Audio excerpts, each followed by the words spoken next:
A very well, a very warm welcome to all of you to Puri, the sacred land of Lord Jagannath.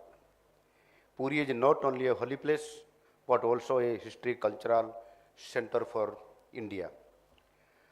As we begin this Global Energy Leaders Summit today, we embark on a vital journey in India's ambitious quest for clean and sustainable energy.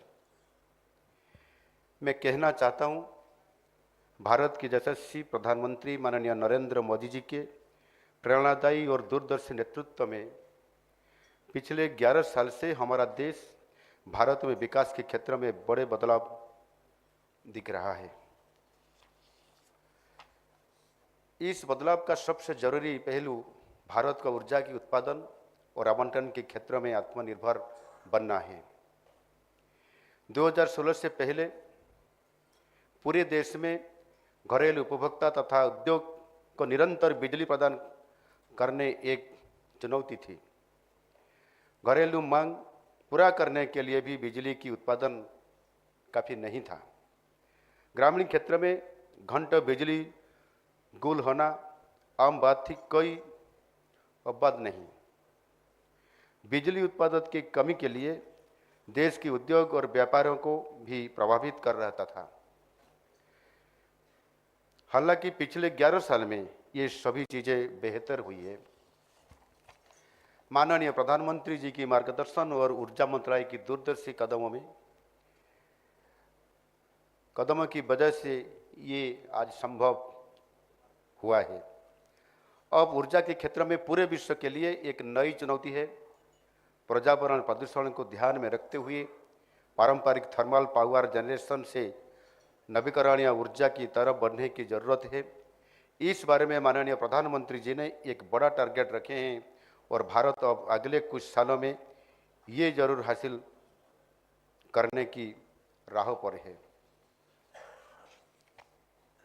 Odisha में हमारी सरकार को आए हुए सिर्फ 1.5 साल ही हुआ है, लेकिन हमारी सरकार ऊर्जा क्षेत्र की समेत हर क्षेत्र में हमारी प्रधानमंत्री माननीय मोदी जी के विजन और योजनाओं के कार्यकारी करने के लिए हर एक कदम उठा रही है। हम क्लाइमेट से जुड़े मामलों के सलूशन के लिए उनके कमिटमेंट तथा डेडिकेशन से अच्छी तरह वाकिफ है। किसी भी देश, राज्य या फिर समाज को निरंतर रूप से चलाए रखने के लिए पर्याप्त ऊर्जा होना बहुत ही जरूरी है। बिजली उत्पादन के साथ साथ बिजली आवंटन के लिए इंफ्रास्ट्रक्चर संरचना होना भी बहुत जरूरी है। 2014 के बाद ये दोनों दिशा में माननीय मोदी जी के निर्देश में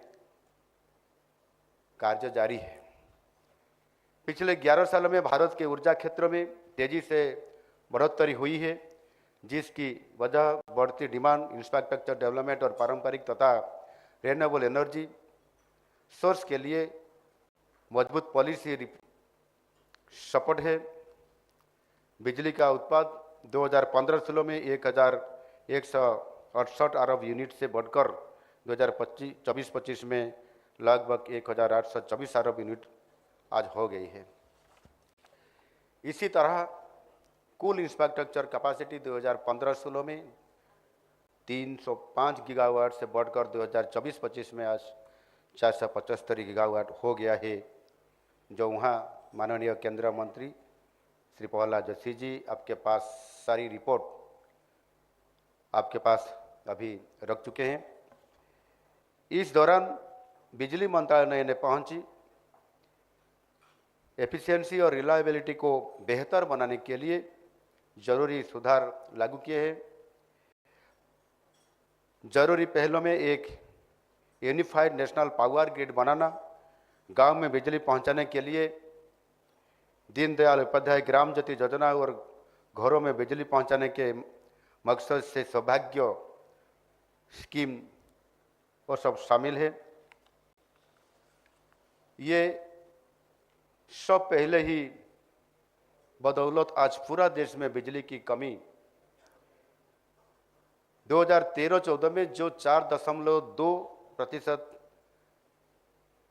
था उससे घटकर अभी 2024-25 में माननीय नरेंद्र मोदी जी के नेतृत्व में जो कार्य थोड़ा बढ़ चुका है, इसी आधार पर अभी 0.1% रह गया है। मतलब आज पूरा देश बिजली उत्पादक की क्षेत्रों में आत्मनिर्भर भारत हो चुका है। देश में प्रति व्यक्ति बिजली की कंजप्शन 2013-14 की तुलना में अभी 45.8% वृद्धि हुआ है। ये देश की प्रगति के लिए एक बहुत भी महत्वपूर्ण सूचकांक माना जाता है। अच्छी बात है कि पिछले 11 साल में भारत की एनर्जी बास्केट डाइवर्सिफाई हुआ है। अभी भारत के थर्मल सोर्स से बिजली की उत्पाद सिर्फ 51% रह गया है, जो कि अगले कुछ दिनों में और भी कम होता जाएगा। इसी क्षेत्र में भी हमारा उड़ीसा थोड़ा काफ़ी आगे बढ़ चुके हैं और उसको भी अभी माननीय मंत्री जी प्रहलाद जोशी जी इसी बारे में हमको भी थोड़ा बधाई दिए कि हम उसी पर काम कर रहे हैं, कैसे भी वो थर्मल सोर्स को हम कम करें। इसी संदर्भ में उड़ीसा निरंतर ढंग से आगे बढ़ने के लिए सार्थक कदम उठा रही है। हमारी सरकार ने 2070 तक नेट जीरो कार्बन एमिशन पाने की लॉन्ग टर्म टारगेट की ओर भारत के कदम को तेज करने के लिए प्रतिबद्ध है, जैसे कि हमारी माननीय प्रधानमंत्री जी ने घोषणा किए हैं।